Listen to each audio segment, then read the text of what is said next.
ഇന്നിപ്പോൾ ഈ AI വളർത്തിക്കൊണ്ടുവരുന്ന, അതായത് ആർട്ടിഫിഷ്യൽ ഇൻ്റലിജൻസ് വളർത്തിക്കൊണ്ടുവരുന്ന ബുദ്ധിവികാസത്തിൽ എനിക്ക് വലിയ താല്പര്യമില്ല.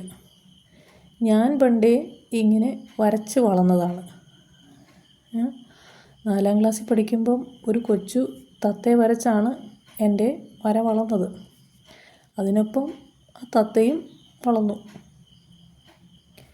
പിന്നീട് വര മാറി, പേപ്പറിൽ നിന്ന് മാറി തുണിയായി, ക്യാൻവാസിലായി, തുണിയിലായി, അങ്ങനെ പല പരീക്ഷണങ്ങളും നടത്തി. പിന്നെ വെറുതെ ഇരുന്ന് ബോറടിക്കുമ്പോൾ ഇത് ഭയങ്കര രസമുള്ളൊരു കാര്യമാണ്. ഇത്രയും ഇൻട്രസ്റ്റ് വേറെ ഒരു ഫീൽഡിലും കിട്ടൂലെന്ന് തോന്നും.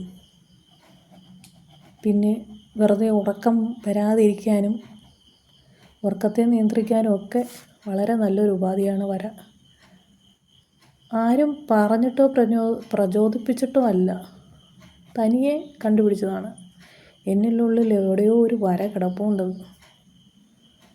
പിന്നീട് ആ വര പൂക്കളിങ്ങനെ വരച്ചാണ് പിന്നെ നമ്മൾ തയ്യലിലോട്ട് കയറിയത്. തയ്ച്ച് പിന്നെ അതൊരു ചെറിയ ബിസിനസ്സായി. പക്ഷെ എന്നാലും ആ ക്രിയേറ്റിവിറ്റിയുടെ ഉള്ളൊരു ഇഷ്ടമുണ്ടല്ലോ, അത് ഇതുവരെ വിട്ടുമാറിയിട്ടില്ല. എപ്പോഴും ക്രിയേറ്റീവായിരിക്കുക, അതൊരു രസമാണ്. ലൈഫ് ബോറാകാതെ പോകും.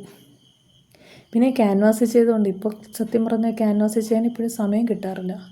അപ്പോൾ അവനവനുള്ള ക്രിയേറ്റിവിറ്റി അവരൊരു കണ്ടെത്തുക തന്നെയാണ് എപ്പോഴും നല്ലത്. അത് ചെറുതാകാം, വലുതാകാം, എന്ത് തന്നെയാകാം. ഇനി ഇതിങ്ങനെ അങ്ങോട്ട് പോയി കഴിഞ്ഞത് എവിടം വരെ പോകും? ബാലരമയിൽ നിന്ന് വരച്ചിട്ടുണ്ട്. ബാലരമയിലെ രാജകുമാരിമാരെയൊക്കെ വരയ്ക്കാൻ എന്ത് രസമായിരുന്നു. ഇപ്പോഴത്തെ കുട്ടികൾ ബാലരമയൊക്കെ കാണുന്നത് എവിടെയാണ്? ഇപ്പോഴത്തെ കുട്ടികൾക്ക് ബാലരമയൊന്നും ഇല്ലെന്ന് തോന്നുന്നു.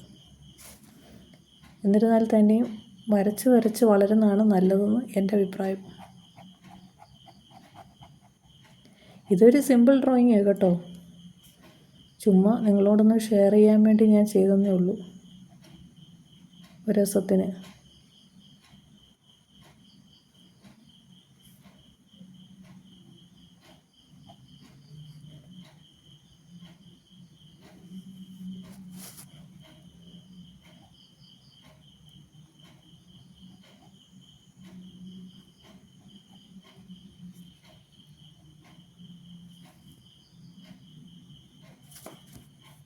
AI ഉപയോഗിച്ചാൽ നമ്മുടെ തല ഉപയോഗിക്കാൻ പറ്റുമോ നമുക്ക്?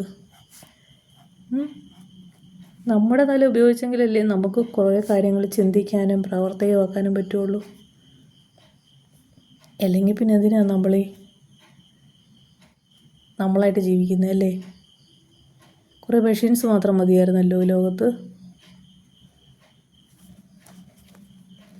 Okay, thank you.